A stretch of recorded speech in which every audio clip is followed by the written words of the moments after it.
Yay. Hi, I am Tiffany Ann for Dreams Recycled, and I am here today with my friend Rhian Sharp, the CEO of Sharp Consulting. Hi, how are you today? I'm great, Tiffany. How are you? I'm good, I'm good. So you and I connected because you are, well, you're awesome. You're like, I'm a big supporter of other women in business and entrepreneurs and people who think differently, and I know you're one of those people. And so we connected though about relationships, Yes, right? we did. We did. And so you started. So tell us what you really do for a living, because this isn't what you really actually do. No, so I am not a relationship expert. I do work with employee relations. So probably like a lot of people, you have different aspects of your life that you are pretty great at. Yeah. So I've always been really good at working with managers who have struggling situations with their employees. Either there is some type of hostile work environment, harassment issue, employee relations issue, legal issue, and kind of helping them, coaching them through those struggles. I also do a lot of permanent placement. So, once people have open jobs and they have really challenging times filling those jobs, then they call me to help them find the right people. So that's relationships in and of themselves, really kind of matching the right person to the right company. And then also kind of evening off the relationships between managers and their employees. So that's one side that I really focus heavily on and I do really well with. I have always had an easy time working in the corporate side of things. Business has always really been easy for me. The challenge, and this is where the conference came in as well, is just the interpersonal, the romantic relationships, and just really how do you find the right person for yourself, and navigating all of the what we have in terms of opportunities to be with a partner, and managing a breakup and still trying to survive your life and get enough sleep and not be stressed out because there's so many demands on you, either personally or with business or what have you. Yeah. So Yeah. so that's how we came up with this stuff. No, because it's really not easy, right? We like people, and especially people I find who are successful in business, as you said, I find business easy. That's the thing that I hear from a lot of the people I coach or clients from Dreams Recycled. They could be CEOs or doctors or lawyers, and in that one area of their life, they are exceptional. And they've got it all worked out, and they're good at everything, and they don't fail. And then over here, they have their, people they date, their wives, their husbands, their children, whatever. And this part is like a fragile egg that they're always trying to like save or fix or deal with. And they really have no skills in this area. It's almost like, they're so good over here that there's no room for them to be so good over here, which is obviously where Dreams Recycle comes in. But it's where you've come up with this idea for this great conference, because it's such a needed skill set that so many people don't have. Right. And I always would think, okay, certain things in business should be transferable to your personal life, right? So you think, okay, conflict management skills, the same skills that you would use when you're trying to navigate a complex EEOC or and any kind of legal situation with an employee, and you want to really think about, okay, what is that person's conflict style? And we'll talk about that at the conference when we look at the employee relationship side, right? How do you manage conflict? And it doesn't work the same way when it's your personal relationship. And for some reason, I think the emotions of the relationship, of personal relationship, really water down any hope of using conflict skills that you've learned in the workplace. So you almost need a whole new tool bag of things to help you with your personal relationships. And I think that for me, that was a big surprise. So like when I started talking with you about, okay, this is how I feel about my breakup, and I don't know what to do next, and I don't want to go out there and date these people, and and how do I find these people? I don't want to go online, and all of those things that you think would kind of just come to you because you figure, well, I'm great at business. I know how to work with people and I know how to, really establish relationships. They do not work with personal relationships. They really don't. You need a whole bag of new tricks. Yeah. Yeah, no, it's a completely different skill set, but it oddly still has a lot of the same things. Because if you think of any kind of relationship or partnership, in some ways, it is like a business partnership, right? If I agree to unload the dishwasher and you agree to change the light bulbs, it's not dissimilar to in a workplace, you are assigned to do this and I'm assigned to do that. But like you said, when you throw in emotions, love, jealousy, all the other things that go along with a romantic relationship, and on top of that, the odds are a lot higher because being rejected or told off at work is not great, let's face it. But being rejected by somebody that you love is almost, hopeless as in dealing with it. People just feel awful and can do for many, many years. And so it's just a really interesting subject, and the subject that I don't think we talk about enough. Right, I agree. And you're right. I think that, I've been through layoffs and I've coached employees through layoffs and helping them find a new job. And it's painful, but not to the extent that, if you're going through a divorce or you've just broken up with somebody that you've had a long relationship with, it kind of hurts at the core. It's almost like deep within your soul, now this is big, huge pain. And how do you resolve that? And it's the tools that you need are very, very different. And it's because of the emotions that you kind of go through. It's like, oh, what's wrong with me? It's very, very self-focused. So yeah, I mean, it's a challenge. It's a really huge challenge for folks. And you're right. We don't talk about it enough in our polite society. It's one of those things that we say, okay, I'm just going to talk with a best friend about maybe, and maybe get a counselor if we can afford it, because now, mind you, it costs a bit of money to get with a good professional to discuss these types of things. So I think a lot of people just walk around with the baggage and they try to bury it with work and bury it with alcohol or bury it with any other kind of substance that's not good for them, versus an opportunity to learn. No, and I think that's true. I think that's our natural go-to thing. Sexist would be say men do that more, but I've seen more and more working women do it too. I mean, it doesn't matter who you are. If you can focus on the one thing you're really good at, which is work, you kind of numb yourself to the fact that this over here is complete chaos and hurt and pain and all the things that you don't want to deal with. But really, you're never going to get to a happy relationship or to a better place unless you do deal with those things. And you really understand how your perfect marriage or perfect relationship, or what you thought was the perfect relationship, which two different things often, got to the point they did.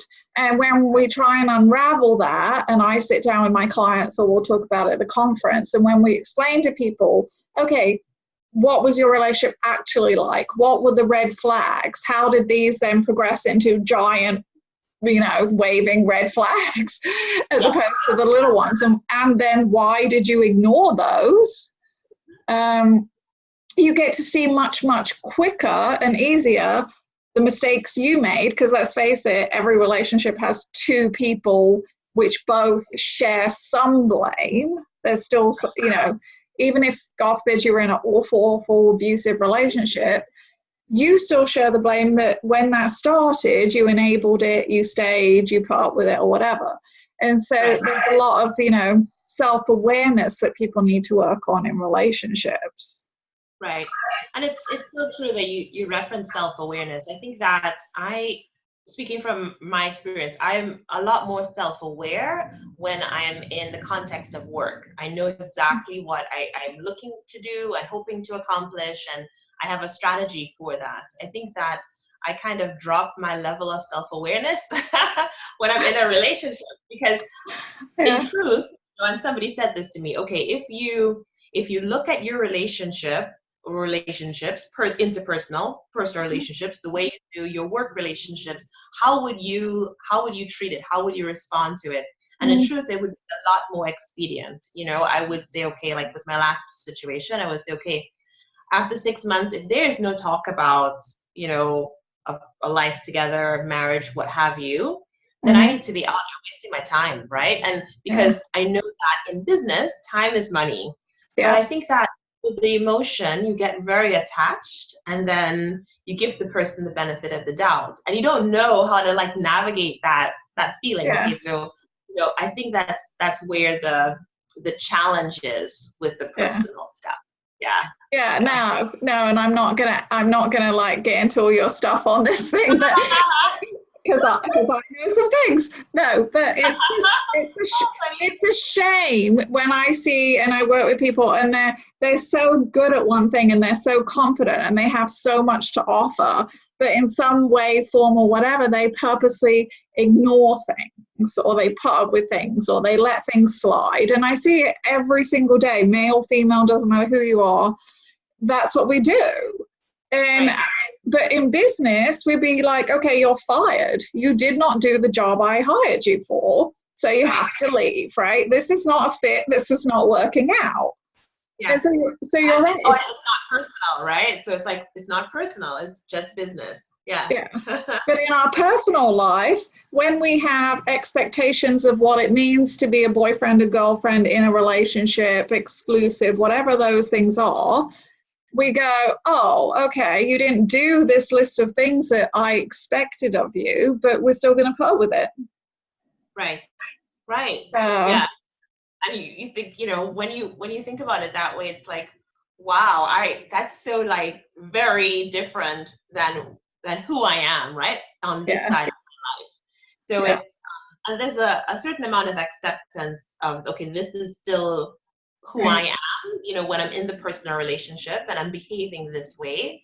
This doesn't negate the fact that I am this way on this side of my life, right? And I think that when those two sides of yourself look at each other, it's like, who the heck are you? Why are you behaving this way? And that brings a lot of personal stress and a lot of tension. That's where Dr. Paul comes in with his look at self and like, what's this stress? What's this pressure that you're feeling? Why can't you sleep? What's this? All these emotions that are preventing you from having a level of balance and calm within yourself. Well, and you know. I was going to say, and I'm sure Dr. Paul's going to talk about self-love, right? Why in this area of your life do you not put up with this? But over here, you're willing to put up with that. And that's, you know, all comes under the umbrella of self-worth, self-love, and how we ultimately feel about ourselves. Right, exactly. Yeah. I mean, it's one of those things where we just spend enough time, so much time, just kind of looking over, okay, this is what I expect for myself, and this is what I want for myself. And I think that, I don't know if men do the same thing as women do, but I know that women, we spend way too much time, you know, thinking about, okay, this is what I did. You can't sleep because all night you're thinking, oh gosh, you know, I should have done this, I should have done that, and your brain just cannot settle down. I don't know if you have that experience. I have that. But I tell you, I've worked with just as many men as women. Men have it too. Men are just as insecure, self-doubting, lack self-love as women do. They just don't show it in the same way. You know, there's a lot more bravado, there's a lot more bottling everything up, but underneath, when you really, you know, deep dive talk to them, they're really not any different than we are. You know, we're all people, and we all make mistakes, and we all want to be loved, and that's how we're all the same. Right. I know it's you know, I think that probably one of the great things too that I'm looking forward to at the conference is having that kind of discussion with the participants, so that, you know, men and women finally kind of get to look at each other and say, oh my gosh, you know, I'm experiencing that, you're experiencing that. So we're not that far apart. And this is nothing against the Me Too movement or any of that stuff, but I've been hearing a lot from men, now that I'm dating again, that there's this hesitance, this fear of approaching women, first of all, because they don't want to be perceived as a harasser or you know, some stalker, or you know, they want to be part of that whole Me Too hashtaggy thing. That's first, and then the next is they don't know what their roles are anymore. They don't know as a man what their role is in the relationship. Do I make the first move? Do I ask for her number? Do I set up the date? Do I order her dinner? Do I buy her flowers? All of these things that are perceived to be traditional male-female types of things, there's this kind of paralysis around what do I do, you know? And I think that maybe that's part of the whole, you know, we don't see each other as similar, which it's always been hard for men and women to see each other as similar. Yeah. But in truth, we're very similar in how we feel. We just express things differently. Yeah, and yeah, no, and it is. It's two slightly different set of issues, but ultimately we are still all human. And rejection sucks, even from a man's point of view. And think of how hard it is for a man to be rejected so many times in their lifetime. I have two college-age boys, and I was talking about that the other night. I was like, you know, God bless you guys, because you have to, you know, you have to be mostly the Oscar outer, and every time you do that, you risk rejection over and over again. Right. And now they also risk being seen as, you know, not a guy. Like one of those lumped into the not cool guy bucket. No, it's very difficult. It is very difficult. And also, as you've touched on, I mean, things are forever changing. What you could do 6 months ago, is different than a year ago, is different than 18 months ago. And people who've been married a very long time, who obviously is mostly who I deal with, they come out of these relationships and these marriages, and their entire adult life they were married to one person, and now they're, you know, late 30s, 40s, 50s, 60s, whatever. And now not only do they have to learn to redate, but they have to learn all the new rules, all the new social etiquette. There's texting, the calling, the social media.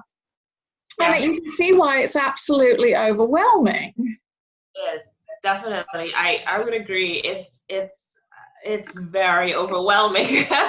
And you know, I mean, it's so funny because, all right, in business we use social media, we use all of the apps, and it's less overwhelming in that context. But when it comes again to your personal life and your romantic relationship or potential for that, it's extremely overwhelming. And I have a friend she's very professional, and you know, she actually has been diagnosed with anxiety because of that, because she's not able to handle all of those things. So she just kind of, you know, stays with her dog, and that's about it. But challenging. Well, and it's more and more challenging just, you know, having kind of in real life connections with people, which is a whole nother issue, right? And so people are dealing with that too. It used to be you went to a barbecue and you were introduced to your friend of your friend, and that's how you dated. I haven't been to someone's barbecue in like 100 years, right? So you kind of are forced to, you know, get on the online dating or, you know, whatever, social media, whatever. And that's the new norm. And I do think it's stressful because you don't know who these people are. You don't have any commonality or common friends. And then you also, you know, text or written word, email, text, social media, worst form of communication, right? Because you can read that text 19 different ways.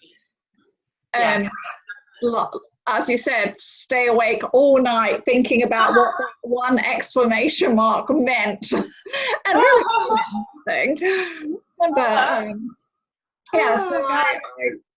so I definitely sympathize with everyone, and I know from my personal experience, it is difficult to have relationships nowadays. Yes, definitely. Yeah, and you know, we're also looking for so much balance, right? And I think that for me, like I think, okay, well, maybe this is maybe the balance comes from understanding that this is our new level of balance. And I don't know, you know, it's kind of, you know, to kind of find peace with all of it is the struggle, because it's not going to change. It's going to get progressively more challenging, I think. I have a friend of mine who has an IT company, and he was telling me about all of the artificial intelligence that's going to be coming out and how Yeah, it's that's going to scary. landscape of everything, including our interpersonal, romantic relationships. And we love to have that kind of recognition and that other person on the line, and they're developing technology that will allow for that. So you have your bot for your girlfriend, and somebody's going to get text in the morning and those types of things. So we have fill-ins, right, for the real thing. And it's never going to replace the real person, but it's going to be enough where people are going to be so grounded in their devices that I think it's going to detract from the real relationships. Right.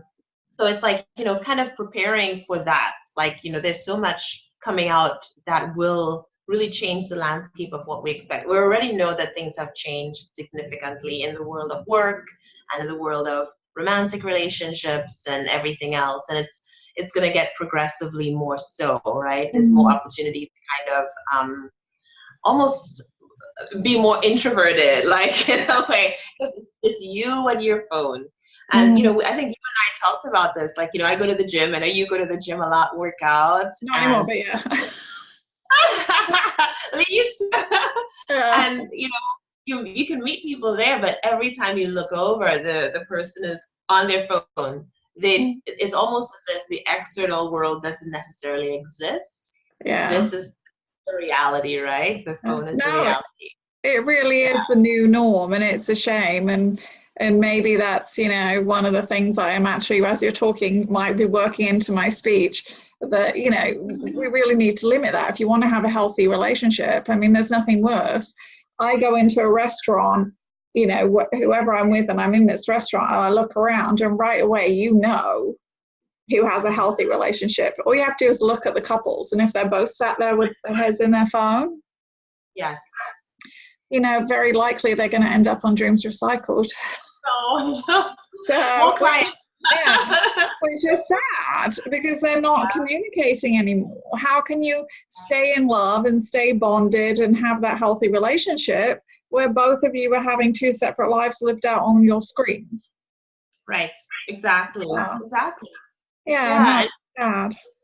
Interesting. It's just really, it's kind of saddening as well, when you look at that, when you see those types of things. And in Atlanta, I know they say that there's a huge disparity between the number of women there are here and the number of men there are here, and available men. And I forgot the ratio is something really ridiculous, like 8 Really? to 1. Are you serious? Yeah, it's really bad here. Oh.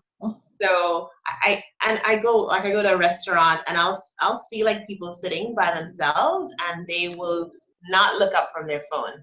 And I thought to myself, okay, so you already have the demographic disparity not in your favor, and then you're not making yourself available, right? You're not not making yourself open. Like, if no one will go up to you like that you're right. And if you sat in the restaurant and you were open and you were looking around, you might catch someone's eye, they might catch your eye, but that doesn't happen anymore. No, it doesn't.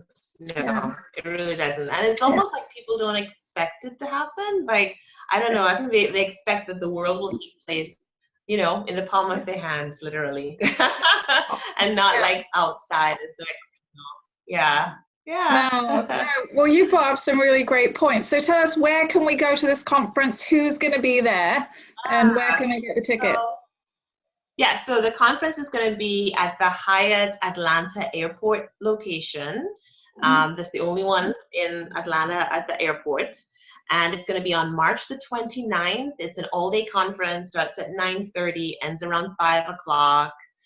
Tiffany Ann is going to be there, and everybody's excited to see you. Dr. Paul is going to be there as well. He's going to talk about the stress management and sleep management. His books are amazing. And I'm going to be there talking about relationships at work, like your employees, trying to get a promotion, trying to get that next job, branding yourself throughout your career, navigating that. And, we're really excited. You can get tickets at sharpmedicalrecruiting.com. There's a store tab there that you can purchase tickets. If you have a group that you plan on bringing, I'm really encouraging couples to come. I'm encouraging groups of employees and their managers to come, because we'll do some really nice workshops that will help facilitate better relationships within your core groups. And Well, if you have do those. No, and I was going to say, and I think that it's a really, really good and powerful event for teams, teams of workers and employees to come to, because people don't realize that actually their productivity level at work is partly how they feel about themselves and how they feel about their relationships. So if you have a company and you want to bring your entire team, contact Rhian, and I'm sure she'll figure something out for you. Yeah, well, it benefits every part of your life and ultimately your company. Exactly. Yeah. Like you said, it's like 90% of success, 90% of productivity. It's everything. Those relationships that you have at work and those relationships that you have external to work really impact how you perform. Definitely. Yeah. So we're really excited to see everybody. Yeah, no, come meet us both and meet Dr. Paul, and we'll all be hanging out in Atlanta. I'm excited. So hopefully we'll see you there. The link will be under this video. So get your tickets, because there aren't actually that many tickets left. So you need to hurry up. Yeah, it's a small, very intimate venue. So once we run out of tickets, unfortunately, we won't be able to kind of print more tickets and make more space, because it's just a limited seating. This is the first conference. We plan on doing more, and probably even some different locations. So maybe Florida. Yeah, no, that would be great. Yeah. Okay, well, thank you so much, and I'll look forward to seeing you in person and obviously being at the conference. And I'm sure this will be a great event and obviously benefit a lot of people. Yeah, great. I'm looking forward to seeing you, looking forward to the conference and meeting everybody face to face. Thanks so much, Tiffany, and this is awesome. Thanks, Rhian. I'll talk to you soon. Bye. Okay, talk to you soon. Bye.